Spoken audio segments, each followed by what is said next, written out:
Saat ini banyak perusahaan merekrut karyawan dengan status PKWT, Pak, bukan PKWTT, dengan dalih dilindungi aturan. Atau dengan kata lain, aturan melegalkannya. Sedangkan dalam aturan yang ada, PP 35 2021, pasal 4 ayat 1 dan 2, dan pasal 5, sudah jelas, yaitu sifatnya sementara dan jangka waktu tertentu, produk baru atau masa penjajakan, dan seterusnya. Tapi kalau sebagai HR, engineer, PM itu apa? Project manager ya, atau golongan staff, apakah masuk dalam kriteria pasal 4 dan 5 tersebut, Pak?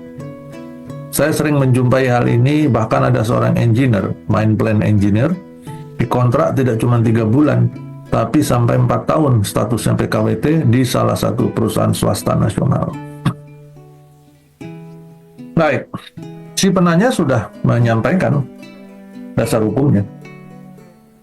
Kata kunci paling sederhana nih ya buat kita para pembelajar yang baru ingin memahami tentang tenaga kerjaan.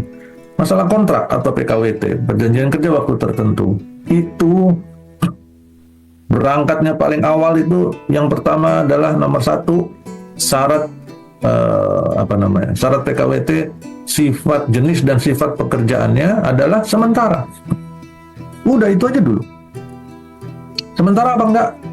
Kalau itu pekerjaannya sementara, baru kita lihat sementaranya berapa lama. Sementara 40 tahun nih, dan ya nggak bisa, itu bukan sementara lagi namanya.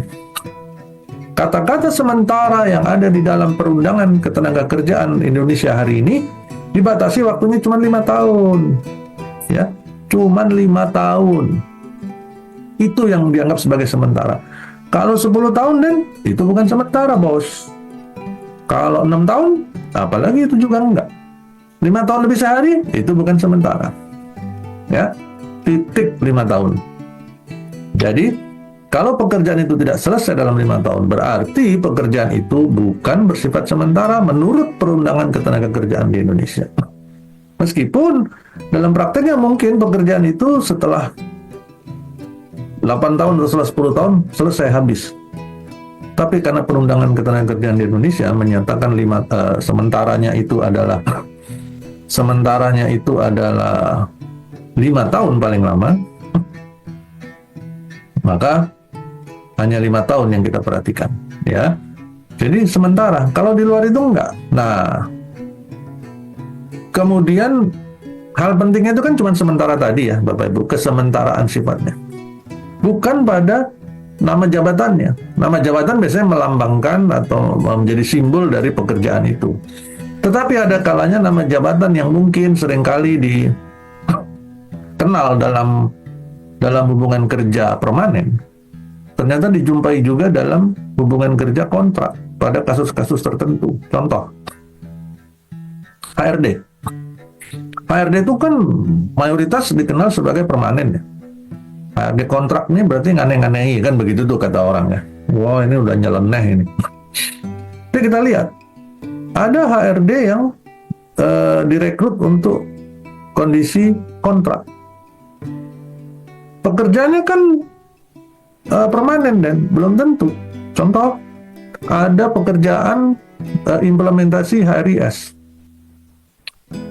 Human Resource Information System. Jadi sistem HR atau kayak semacam SAP ya dari perusahaan yang untuk HR. Itu implementasinya kan tidak sederhana dan dia butuh waktu, butuh tambahan orang untuk melakukan pekerjaan tambahan di luar dari pekerjaan yang sehari-hari dijalankan dalam masa implementasi itu. Karena itu adalah membuat sebuah program baru. Program sendiri dibuat oleh vendor, oleh pihak ketiga. Tetapi untuk implementasinya, masukin data dan sebagainya kan seringkali harus dilakukan oleh orang internal di perusahaan itu sendiri, di departemen HR, karena yang punya data itu orang HR.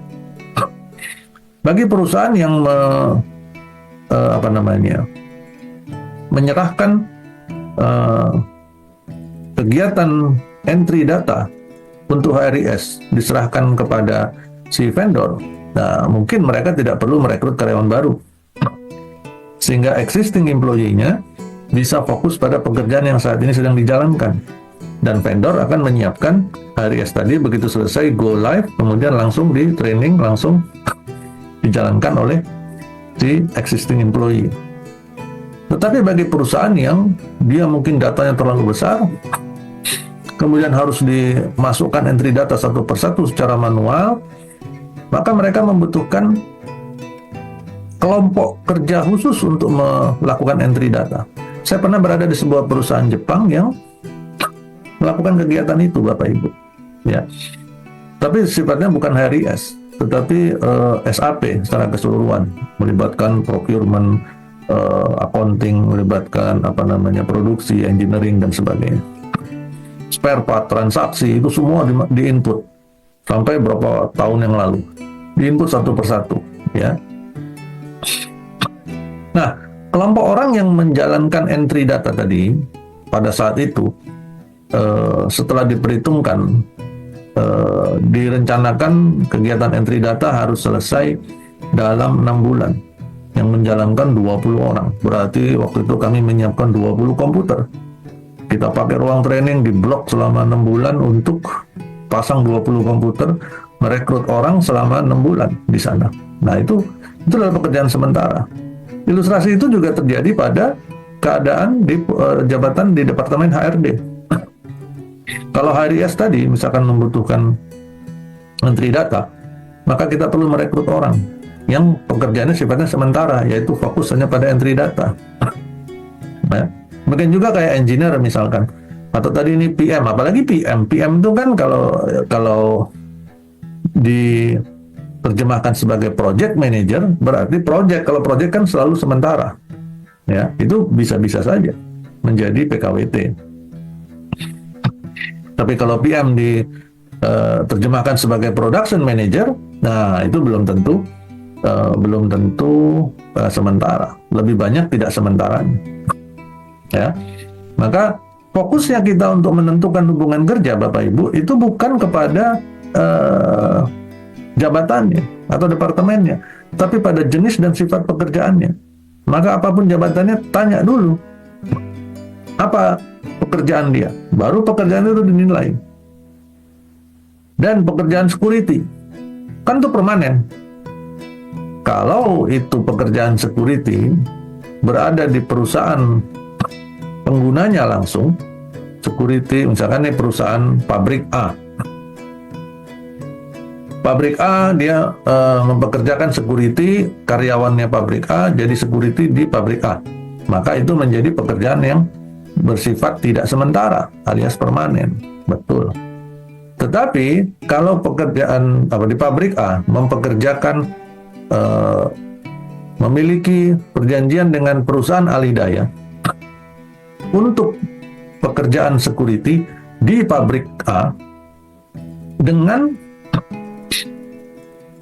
perjanjian komersil alidayanya per 2 tahun misalkan.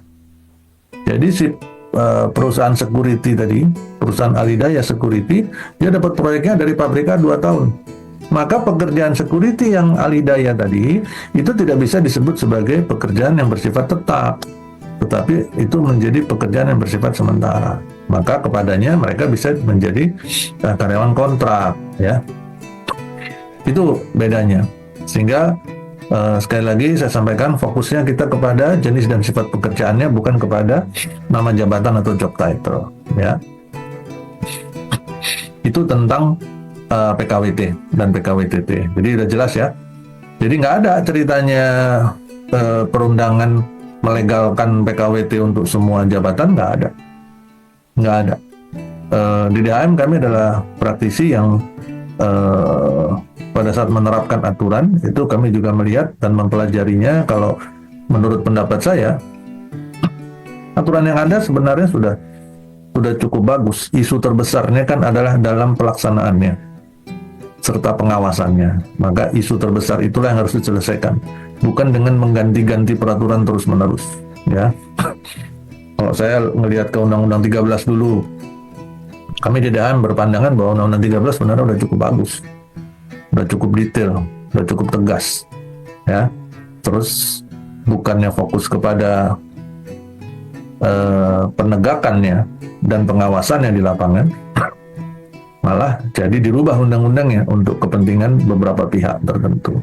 Sehingga akhirnya fakta yang terlihat, perundang-undangan yang baru memang